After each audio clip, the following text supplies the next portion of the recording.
नमस्कार दोस्तों, स्वागत है आपका गर्व आईएएस के यूट्यूब प्लेटफॉर्म पे। 2-3 दिन पहले एजुकेशन पॉलिसी की बड़ी चर्चा चल रही थी जो 29 तारीख को आई थी। यूपीएससी के पॉइंट ऑफ व्यू से, पीटी और मेंस के पॉइंट ऑफ व्यू से क्या क्या इम्पोर्टेंट है, क्यों जानना आवश्यकता है, क्या लाभ है, क्या क्या बदलाव किया गया है, ये सारे डायमेंशन एक करेंट अफेयर्स का मुद्दा है। तो उस पर मैं डिस्कस करूँगा। जैसा कि देख रहे हैं नई एजुकेशन पॉलिसी 2020, तो इसको बताने से पहले कुछ इतिहास बताएंगे। इतिहास की चीज़ें जान लेने से पूरा सारी चीज़ें ऑटोमेटिक समझ में आ जाती है। तो हमारे देश में 1950 के बाद जब आज़ाद हुआ था तो हमारी जो लिटरेसी रेट थी 14% के आसपास थी, बहुत कम थी। तो गरीबी बहुत ज़्यादा थी, इंफ्रास्ट्रक्चर का अभाव था। तो पहली बार 1948-49 में एक कमीशन बना था, यूनिवर्सिटी एजुकेशन कमीशन। उसका मेन था कि जो भी एजुकेशन सिस्टम था उसको सही तरीके से रिफॉर्म करना। उसके बाद 1952-53 में उसमें फिर सुधार किया गया। तो इसको मैं लिखते चलता हूँ। जैसे पहली बार बना था यूनिवर्सिटी एजुकेशन कमीशन 1948-49। इसका मुख्य कार्य था जितने भी शिक्षण संस्थान हैं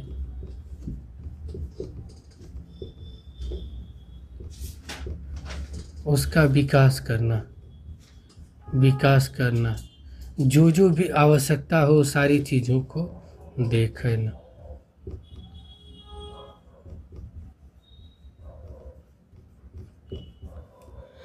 इसमें फिर 49 के बाद 51-52 में 1951-52 में सेकेंड एजुकेशन नीति के तहत इसमें परिवर्तन लाया गया। सेकेंड एजुकेशन कमीशन के रूप में एजुकेशन कमीशन के रूप में परिवर्तन लाया गया, जिसमें इंजीनियरिंग मेडिकल के छात्रों के साथ साथ ह्यूमैनिटी के विषयों को किस तरीके से विकास किया जाए, देश में औद्योगिक मतलब कुछ इंफ्रास्ट्रक्चर को कैसे इम्प्रूव किया जाए।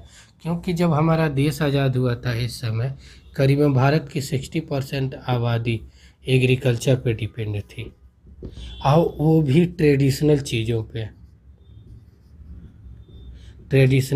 पे। इसमें नई टेक्नोलॉजियों का अभाव था, न्यू टेक्नोलॉजी का अभाव था। तो इस न्यू टेक्नोलॉजी का विकास के लिए विश्वविद्यालयों को, आईआईटीज़ को प्रमोट करने के लिए फंडिंग देना, उसको किस तरीके से ज़्यादा लोगों को विकास किया जाए, तो इसकी बात की गई थी 1951-52 की एजुकेशन पॉलिसी में।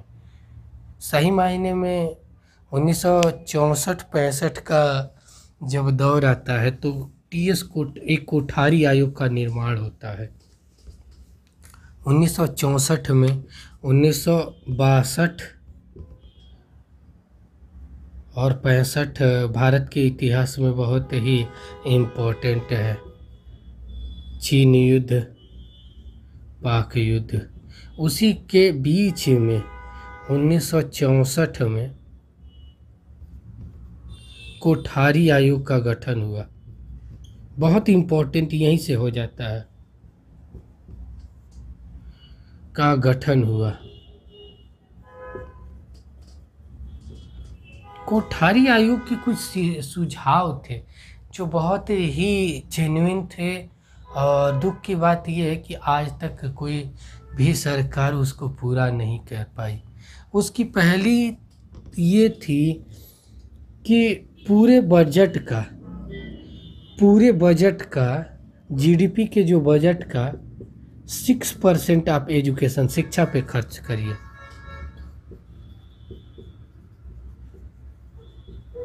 करें।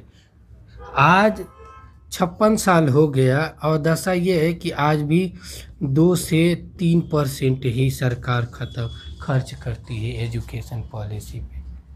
तो कहीं ना कहीं कमियां तो रही है। तो ये कमियां चल ही रही थी। फिर 1991-92 का 1990 से 92 का दौर आता है एलपीजी रिफॉर्म का। एलपीजी रिफॉर्म का दौर आया तो स्वाभाविक है कि जब विश्व की कंपनियां आएंगे, विश्व के लोग यहाँ आएंगे, तो उनको विश्व की चीज़ों के साथ चाहे ज़रूरत होगी। तो फिर इसी शिक्षा नीति, एक इससे पहले एक कमेटी बैठी थी, जो पहली कमेटी गठित की गई थी उसी 1986 के दौर में, वो मैं बताना भूल गया।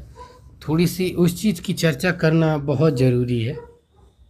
इन्हीं सब सुझावों के बाद टीएस कोठारी आयोग के बाद 1986 की जो मेन न्यू एजुकेशन पॉलिसी थी,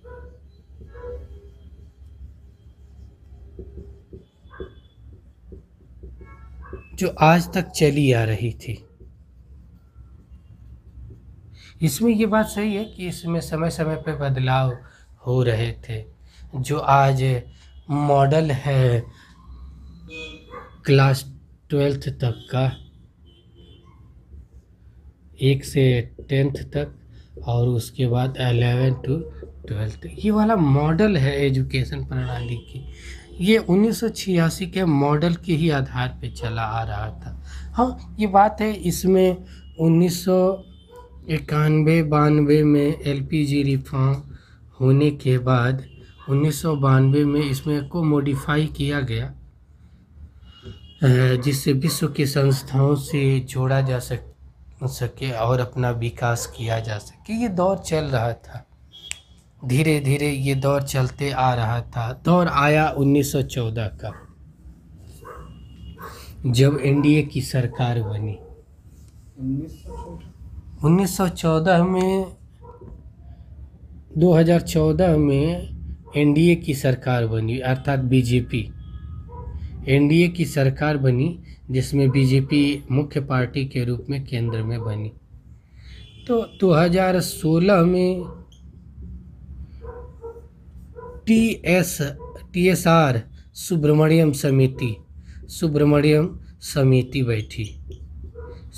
बनी। टीएसआर सुब्रमण्यम समिति का निर्माण किया गया, मई 2016 में आई थी, बनाई गई थी, 2016 में बनाई गई थी। इसकी रिपोर्ट आई 2000 टीएसआर सुब्रमण्यम समिति की जो रिपोर्ट आई, उसमें ये बात की गई कि किस तरीके से सुधार लाया जाए नई एजुकेशन पॉलिसी का, और विश्व के सभी देशों के साथ अपने देश की शिक्षा पॉलिसी को अपग्रेड करने की ज़रूरत है।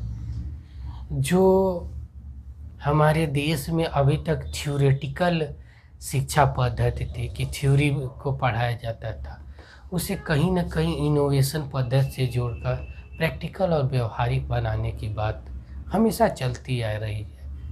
इसी को लेकर हमेशा से आलोचना हुई।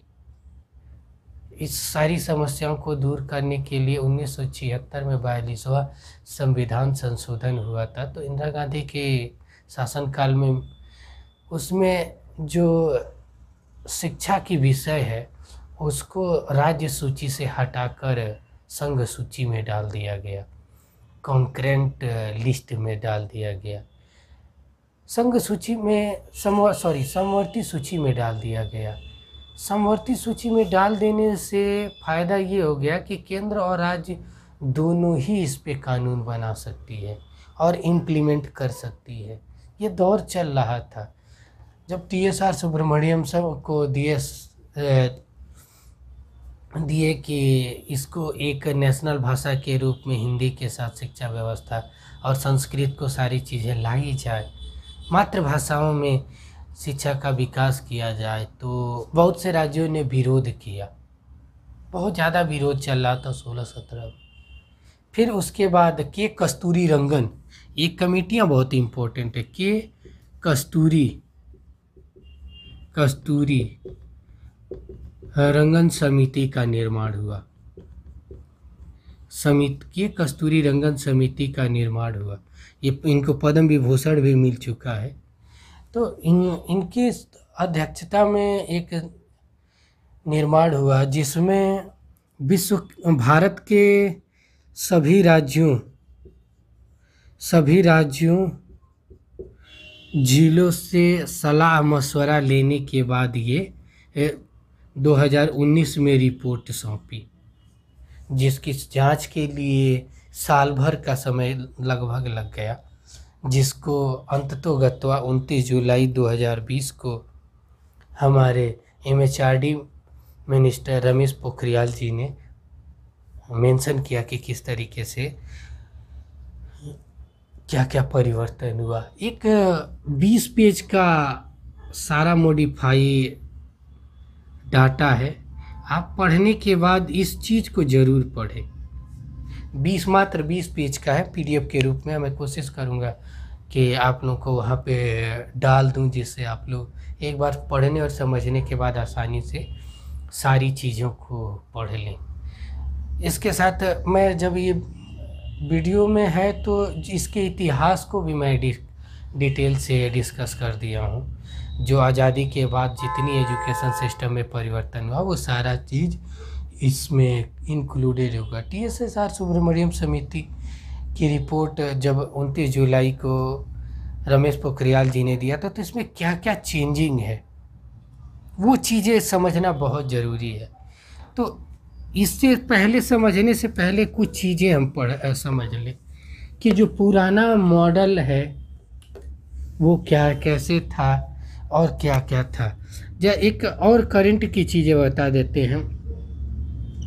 इसको नई एजुकेशन पॉलिसी का जो लक्ष्य है, लक्ष्य ये है कि 2030 तक SDG जो सस्टेनेबल डेवलपमेंट गोल 2030 है का एजेंडा है, उसके तहत 100% साक्षरता प्राप्त करना है।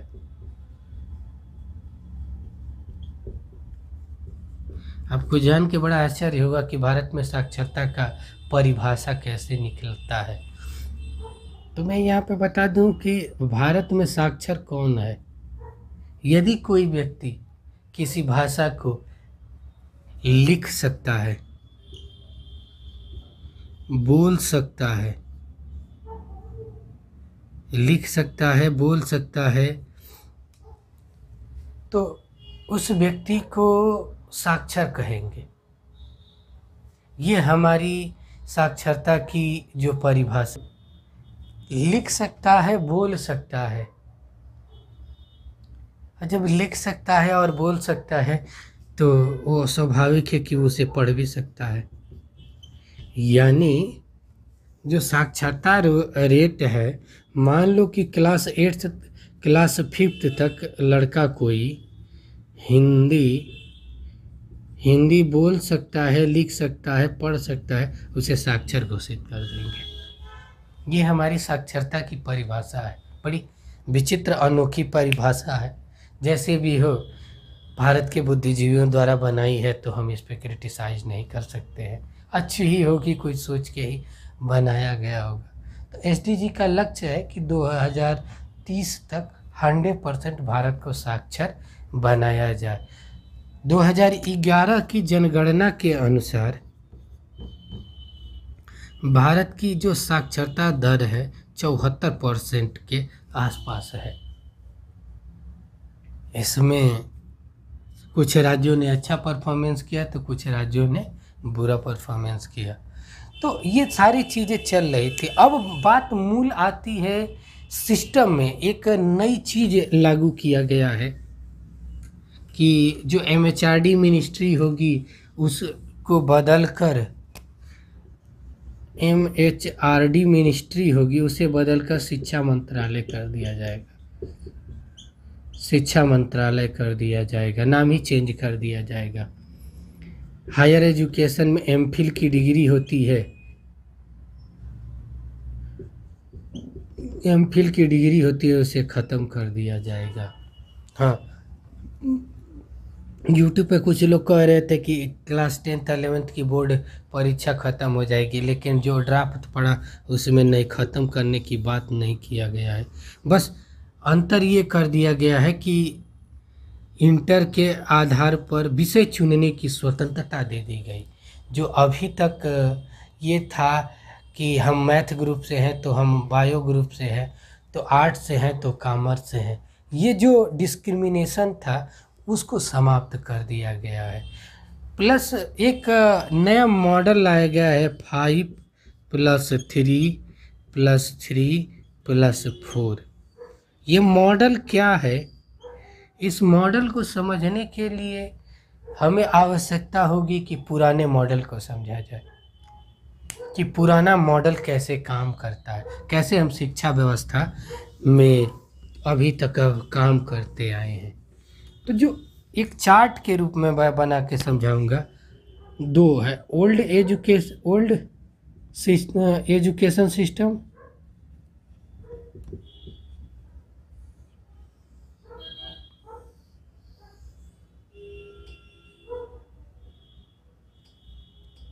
वन टू 6, 6 से 14 साल, यानी क्लास 6, इसमें 6 to 14 वर्ष की आयु तक ये मॉडल चलता था। क्लास 10th तक 1 2 3 4 5 6 7 8 9 10 ऐसे चलता था। उसके बाद आता था 2 ईयर, इसको 10 ईयर्स बोलते हैं, और इसको 2 ईयर्स। इसमें 11th + 12th चलता था। उसके बाद आता है बैचलर डिग्री, कि 3 साल के लिए ये चेंजिंग चलता था। तो इसको RTE, राइट टू RTE 2009 के तहत सभी को 6 से 14 वर्ष के बच्चों को मुफ्त शिक्षा कर दिया गया था। RTE, राइट टू एजुकेशन के तहत 6 से 14 वर्ष के सभी बच्चों को फ्री एजुकेशन प्रोवाइड करने की बात चली थी। ये हमारा पुराना सिस्टम था। इसके बाद बैचलर डिग्री होती थी, PG होता था, MPhil होता था, PhD होता था। ये पुराना मॉडल है। अब जो नया मॉडल आया है वो समझने लायक है। तो इसको समझने के थोड़ी सी समस्या नहीं होगी, बहुत आसानी से समझ में आ जाएगा। इसमें जो कमियां हैं, कुछ आलोचक इसको कह रहे हैं कि हाईली रेगुलेटेड, पुअरली फंडेड ये पॉलिसी है। मतलब विजन तो बहुत बड़ा बड़ा बना दिया गया है, लेकिन ज़मीनी स्तर पे जो बात की गई है उसके मामले में बहुत कम है। तो इसमें किया क्या गया है कि पहले 3 ईयर मतलब 1 से 5 साल, इसमें 2 प्रकार की शिक्षा दी जाएगी, प्री प्राइमरी और आंगनबाड़ी, जो अभी भी चला आ रहा है। और ये गवर्नमेंट, यानी ये गवर्नमेंट हो जाएगा, ये प्राइवेट हो जाएगा, ये चल रहा था। इसके आधार पे 2 साल और जोड़ा जाएगा, मतलब 2 ईयर्स। इस समय में लड़का 6 से 8 साल का हो जाएगा, वर्ष का हो जाएगा। मतलब 5 से होगा तो 6 से 8 हो गया। इसी को कहते हैं 5। इस मॉडल को नया नाम दिया गया है, इस मॉडल को नाम दिया गया 5+3+3+4। तो ये हो गया 3 2 5। इसको फाउंडेशनल बेस भी कहा जा रहा है, कि ये बेस फाउंडेशनल है या बेसिक है। ये 5 साल है, कि 3 साल आंगनबाड़ी के तहत। हाँ, इसमें ये भी बात की गई है कि बच्चों को कहानी के माध्यम से, स्टोरी के माध्यम से प्रोजेक्ट दे दे के और छोटी छोटी सिखाने की बात की जाएगी। यहाँ पे कमियाँ क्या आ जाती है, कमियाँ यहीं से शुरू होता है जो नई नई मॉडल में, कि आप आंगनबाड़ी और प्री प्राइमरी स्कूल बनाने की क्या आवश्यकता थी, जब आप कह रहे हैं कि नई पॉलिसी में कहा गया है कि 1 से लेकर 12 तक की हम शिक्षा फ्री कर देंगे। 1 से लेकर हम 12 तक फ्री कर देंगे, और ये जो शिक्षा होगी ये मातृभाषा में होगी, मातृभाषा में होगी। ये जब सुविधा की गई है तो ये 5 साल की गई है। उसके बाद फिर 3 साल की मॉडल जोड़ा गया है। 8 से मतलब 14, मतलब ये हो जाएगा 14 साल तक, 3 इयर्स। इस चीज़ को बोला गया है कि लड़का 11 से 14 वर्ष का हो सकता है, 11 to 14 वर्ष का हो गया है, तो इसको बोला गया है मिडिल क्लास। मिडिल क्लास इस फॉर्मेट को मैं समझा देता हूँ, तब उसके बाद और आसानी से समझ में आ जाएगा।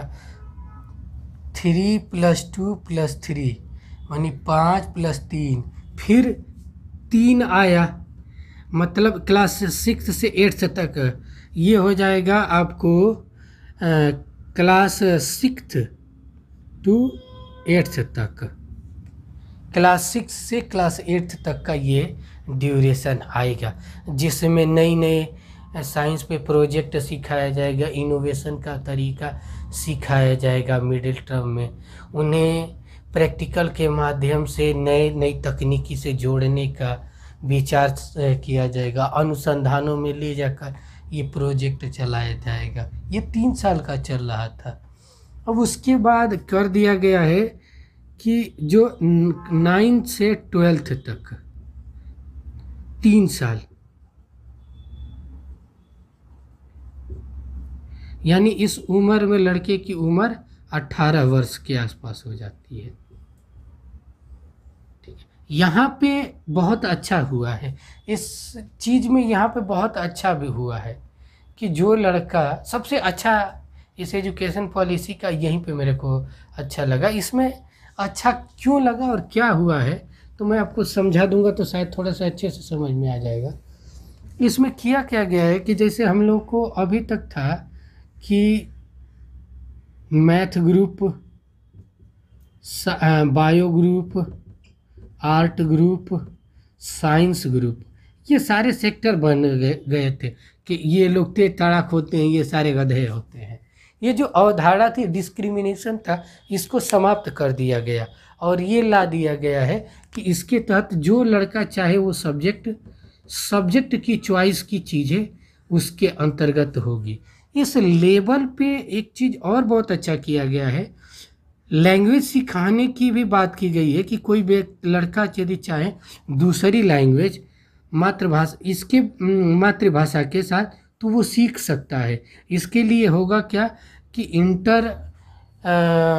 इंटरनेशनल लैंग्वेजों को भी इंक्लूड किया जाएगा कि वो अंतर्राष्ट्रीय स्तर की भाषाएं भी यहाँ पे सीखे। इसके लिए एक अलग से बोर्ड बनाया जाएगा जो इसके लिए काम करेगा। इन सारे सिस्टम को दूर करने के लिए, जैसे यहाँ से लेकर क्लास 8 तक की जो शिक्षा व्यवस्था होगी उसके जो पाठ्यक्रम को तय करेगा वो NCERT तय करेगी। और ये बात की गई है कि हमेशा ये परिवर्तित अपडेट होता रहेगा। तो ये चीज़ें अच्छी चल रही हैं। इसके बाद ये जो क्लास 10th के बाद है, 12th के बाद, तो आपको 4 साल की 4 इयर्स की एजुकेशन सिस्टम किया जाएगा। इसमें क्या किया गया है कि जैसे बीएड को 4 वर्ष का किया गया है। कोई लड़का, कोई व्यक्ति यदि 1 साल करता है और छोड़ देता है तो उसे सर्टिफिकेट मिल जाएगा। 2 साल करता है तो उसे डिप्लोमा का सर्टिफिकेट मिल जाएगा, 3 साल करता है तो उसे डिग्री मिल जाएगा, 4 साल करता है तो उसको इस 1 साल में जो 1 साल नया सरकार ले रही है बहुत अच्छा कर देगी, इंटर्नशिप करवाएगी। इंटर्नशिप क्या होता है, तो मतलब कोई किसी चीज़ का मतलब वो सीखा है तो उसका ना प्रैक्टिकल यूज कैसे करेगा ये चीज़ को सिखाएगा, जो हमारी शिक्षा व्यवस्था रोजगार उन्मुख हो जाए, जिससे लोगों को रोजगार जल्दी मिल जाए।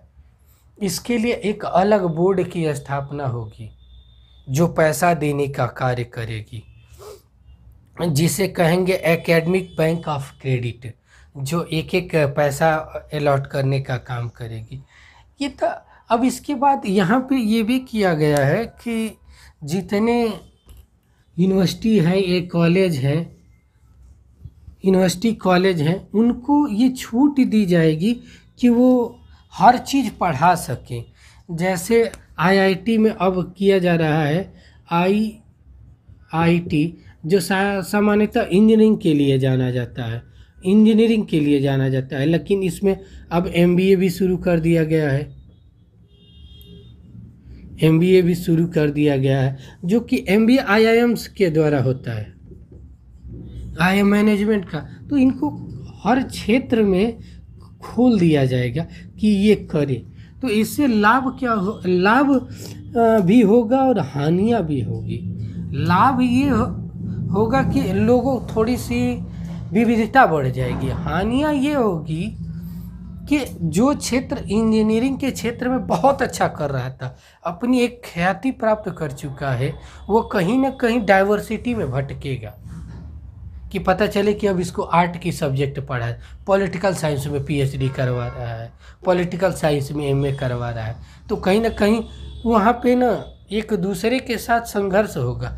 जो पॉलिटिकल साइंस एमए आर्ट के अंतर्गत करवाया जाता है, जैसे अलग कॉलेज में, जैसे दिल्ली के कॉलेज सेंट स्टीफेंस कॉलेज हो गए, बहुत से कॉलेज हो गए, रामजस कॉलेज हो गए, करुणीमल कॉलेज, ये सारे कॉलेजों में पढ़ाने की जो बात चलती है ये मूलतः आर्ट के लिए बेसिक देने के लिए सही है, आईआईटी के लिए अलग है। इसके कारण क्या होगा, जो यहाँ पे इंजीनियरिंग की चीज़ें होगी और आर्ट के लिए अलग अलग माहौल होगा, वो अलग होगा। एक इंजीनियरिंग के स्टूडेंट को तकनीकी की चीज़, मशीनों की आवश्यकता होती है, जबकि एक आर्ट के व्यक्ति को समाज की ज़रूरत होती है, मनुष्यों की ज़रूरत होती है। तो दोनों में जो अंतर हो जाएगा कि एक दूसरे के साथ कॉन्फ्लिक्ट होगा तो प्रॉब्लम क्रिएट होगी। ये एक इसको सही तरीके से क्लियर नहीं किया गया है। ये कहा गया कि कोई कॉलेज अच्छा काम करता है तो उसको पूर्ण स्वायत्ता दे दी जाएगी, उसे विश्वविद्यालय के रूप में अपग्रेड किया जाएगा। कर दो, सही है, लेकिन ये तो क्लियर करो कि किस तरीके से इम्प्लीमेंट करेगा, उसके भेद ना हो। नहीं तो हमेशा अपनी भावना कि हम श्रेष्ठ हैं वो कम है। जैसे अभी भी सामान्यतः ये माना जाता है कि सुपर दिमाग इनके पास होता है, आर्ट के पास कम दिमाग होता है। तो ये जो विविधता है वो कहीं ना कहीं बरकरार हो जाएगी। इस चीज़ को ख़त्म सरकार ने नहीं किया है। योजना तो इतनी झकास बनाई है कि एक बार पढ़ने के बाद दिल जीत लेती है, लेकिन दुख इस बात का हो जाता है कि इसमें कहा गया है कि हम 6% संपूर्ण जीडीपी का खर्च करेंगे एजुकेशन पे, लेकिन समस्या ये है कि आज भी 2 से 3% ही खर्च होता है। एक दिल्ली ही एक ऐसा राज्य है जो अपनी संपूर्ण जीडीपी का 6 से 8% इस पे खर्च करता है, जिसकी एजुकेशन सिस्टम को आज पूरे भारत के लोग देख के दंग रह गए। विदेशी संस्थाएं भी आई थी किस तरीके से गवर्नमेंट सेक्टर को इम्प्लीमेंट किया गया था। तो आप विजन कितना भी बना दो, अच्छे तरीके से कानून नहीं बनाएंगे, ज़मीनी स्तर पे नहीं करेंगे तो वो समस्या होगी। पैसा के लिए एक लीगल कानून बनाना पड़ेगा कि राज्य सरकारें ये तो फिक्स करें कि अपने संपूर्ण जीडीपी का किसी न किसी तरीके से 6% खर्च करेंगी ही करेंगी एजुकेशन पे, क्योंकि बिना डर और बिना कानून का यहाँ काम होने वाला नहीं है।